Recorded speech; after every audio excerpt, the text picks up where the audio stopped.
বন্ধুরা, travel with অভিধাচা চ্যানেলে আবার একটা নতুন বাস জার্নি ভিডিও নিয়ে চলে এসেছি।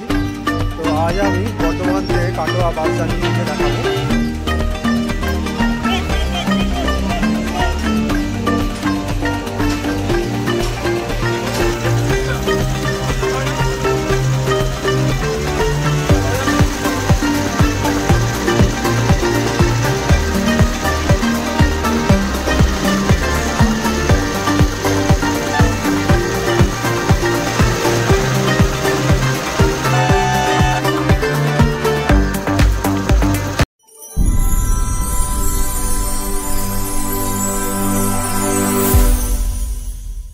বন্ধুরা, ট্রাভেল উইথ অভিধাচা চ্যানেলে আবার একটা নতুন বাস জার্নি ভিডিও নিয়ে চলে এসেছি।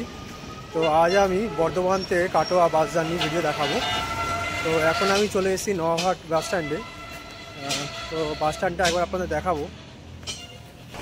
এখন আমি আছি নওয়াহাট বাস স্ট্যান্ডের পেছন দিকটা, আর এখানেই কাটোয়ার বাসগুলো দাঁড়ায়। এই যে সামনে বোর্ডে লেখা আছে কানলা কাটোয়া সেকশন। তো এখানেই কাটোয়ার বাসগুলো দাঁড়ায়। বর্ধমান থেকে কাটোয়া 15 মিনিট অন্তর বাস পেয়ে যাবেন। আর এই মুখটা সামটা দিয়ে সারে কাটোয়া বাসগুলো, আর এই দিকটা হচ্ছে কৃষ্ণনগর নবদ্বীপে বাসগুলো দাঁড়িয়ে থাকে এই দিকটায়। আর এর ঠিক উল্টো দিকে, মানে যেখানটা দেখালাম এই দিকটা, এইদিকে কাটোয়া বাসগুলো দাঁড়ায়। আর ওই যে পেছনে যে বাসটা দাঁড়িয়ে আছে কাটোয়া, বর্ধমান কাটোয়া। তো আজ আমি এই বাসটা দিয়ে ভিডিও করব। এই বাসটা নওয়াহাট বাস স্ট্যান্ড থেকে সকাল 9টার সময় ছাড়ে।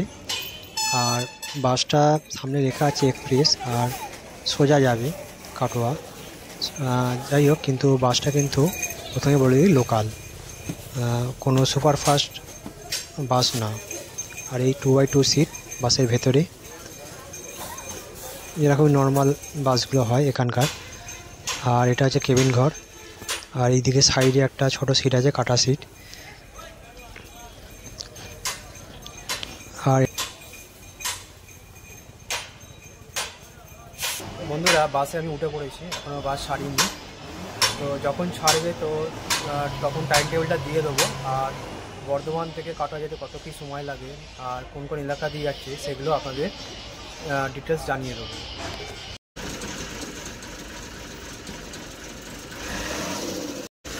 বন্ধুরা, আমাদের বাস ছেড়ে দিয়েছে। বাসটা ছাড়ার টাইম ছিল সকাল 9টায়, আর বাসটা ছাড়লো 9টা 4-এ। যাই হোক, 3-4 মিনিট লেট করে ছেড়েছে। তো এবার বলি বাসটা কোন কোন এলাকা দিয়ে কাটোয়া যাবে। তো বাসটা বর্ধমান নওয়াহাট বাস স্ট্যান্ড থেকে ছেড়ে বর্ধমান স্টেশন, দেওয়ানদিঘি, 6 মাইল, ভাতার, অলগোনা, ডাকবাংলা হয়ে কাটোয়া স্টেশন হয়ে কাটোয়া বাস স্ট্যান্ড যাবে। এই বর্ধমান নওয়াহাট বাস স্ট্যান্ড থেকে কাটোয়া বাস স্ট্যান্ড অবধি এই বাসটা যেতে সময় নেবে প্রায় 2 ঘন্টা 15 মিনিটের মতো। আর এই বাসের ভাড়া পড়ে বর্ধমান থেকে কাটোয়া 50 টাকা। তো বন্ধুরা, আর একটা কথা বলে রাখি, যেহেতু আমি প্রথমবার বর্ধমান কাটোয়া রুটে বাস জার্নি ভিডিও করছি, তো যদি কোথাও ভুলভ্রান্তি হয়ে থাকে তাই আগে থেকে আমি ক্ষমা চেয়ে নিচ্ছি।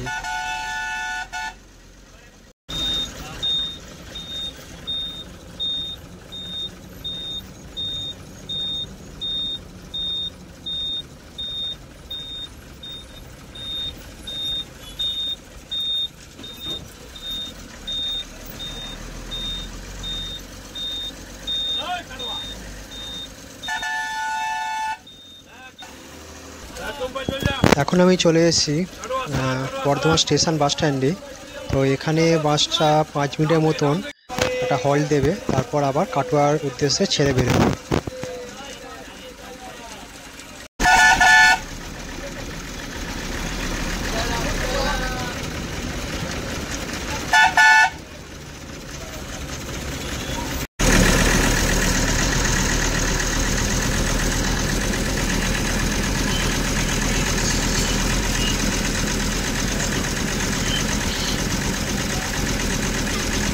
এখন বাজে 9টা 35, আর আমি চলে এসেছি দেওয়ানদিঘি।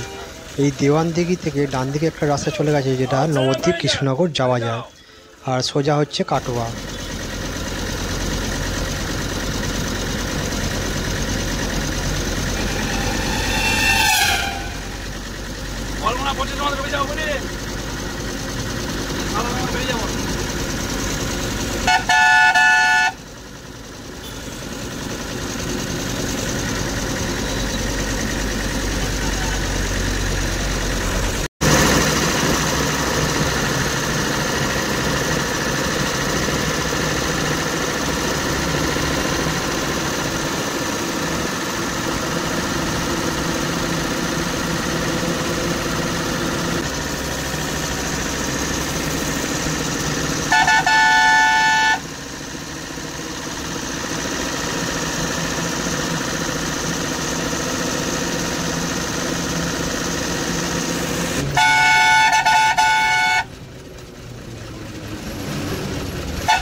এখন বাজে 10টা আর আমি চলে এসেছি নরজা মোড়।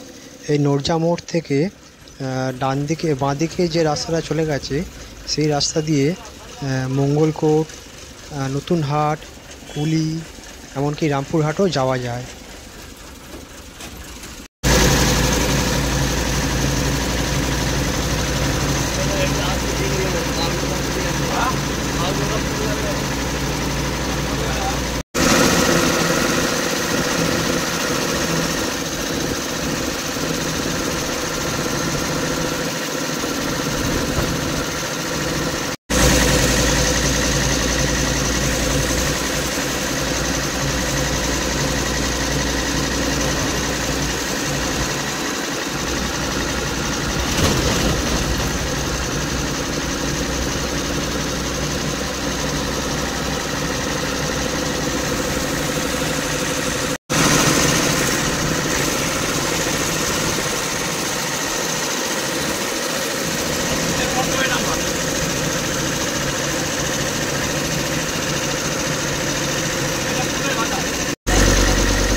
এখন বাজে 10টা 22 আর আমি চলে এসেছি বলগোনা। এই বলগোনা থেকে বাঁদিকে একটা রাস্তা চলে গেছে, ওই রাস্তা দিয়ে সোজা গেলে ঘুষকরা, আর ঘুষকরা থেকে আপনি বোলপুর কিংবা ইলামবাজার যেতে পারবেন।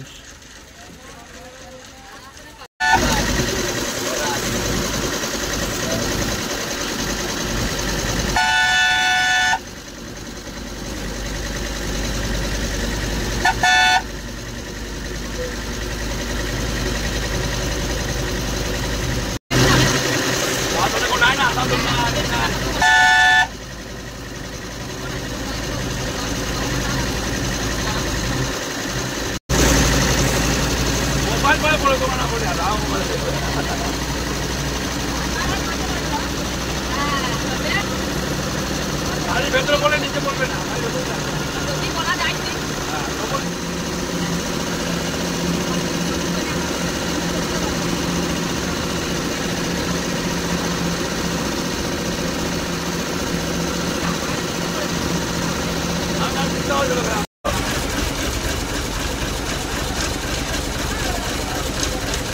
চলো নামারে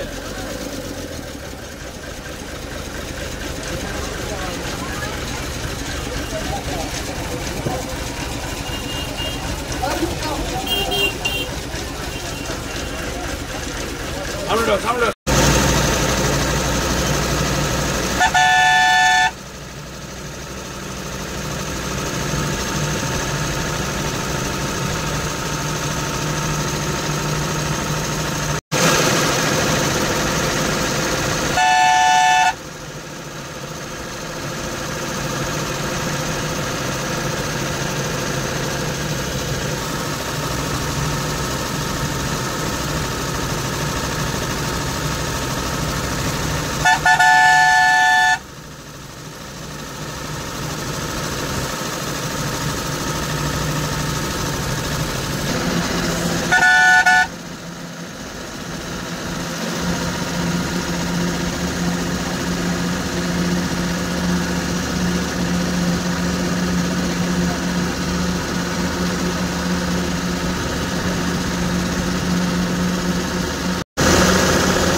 ফেরা ঢুকে দেবে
এখন বাজে 11:15 আর আমি চলে এসেছি সিপাহীদিঘি বাস স্টপে। তো এখানে বলে রাখি যে এই সিপাহীদিঘি বাস স্টপ থেকে বাঁদিকে যে রাস্তাটা চলে গেছে সেই রাস্তা দিয়ে চলে গেলে আপনারা কেতুগ্রাম, কিন্নাহার, লাভপুর, সুরি যেতে পারবেন।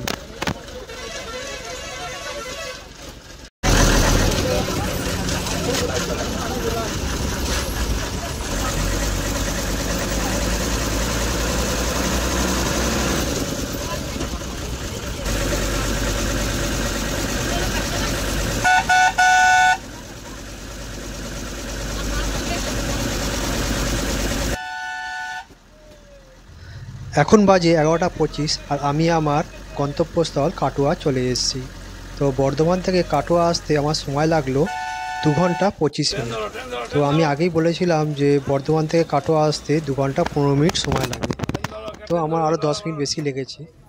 আর যেহেতু এটা লোকাল বাস তো এদের টাইমের অত ঠিক থাকে না।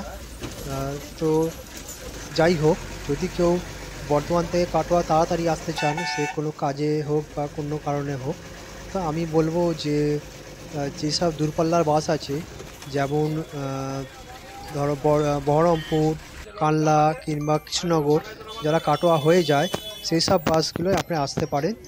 তো সেই সব বাসগুলো কাটোয়া আসতে সময় নেয় 1 ঘন্টা 30 থেকে 1 ঘন্টা 35 মিনিট। তো বাস জার্নিটা যদি আপনাদের ভালো লেগে থাকে তো লাইক, শেয়ার আর সাবস্ক্রাইব করে দেবেন। ধন্যবাদ।